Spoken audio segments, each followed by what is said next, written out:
So I think I'm going to do pretty much what I did last time, which is start with a mixture of print paste and dye. So let's get going.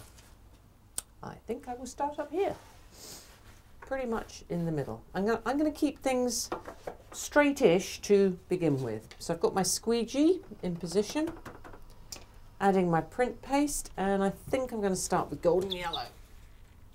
Squirt some of that on.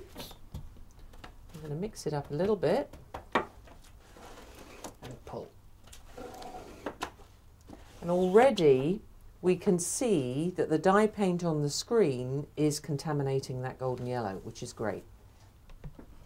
Lovely. Let's more or less line things up.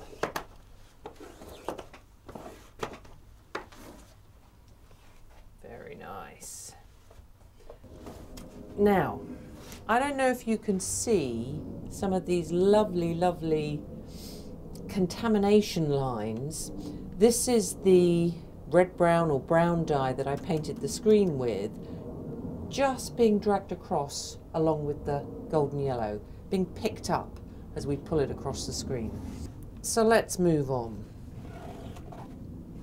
Now, quite often, doodly screens like this one will last for longer.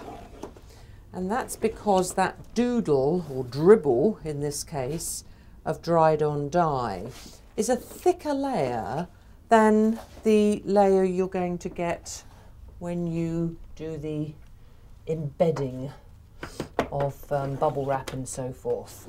And it tends to last just that little bit longer.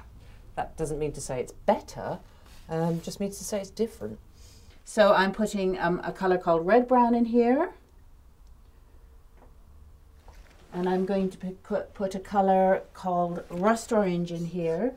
And I'm going to start off by keeping them a little bit separate. Because of the amount of void in this screen, I won't have to work it like Claire worked her screens. And it will give you a strong graphic effect. So you'll see the colours are mingling, and look there. Clear, crisp imagery, and that's what I'm going for. I'm going for high contrast.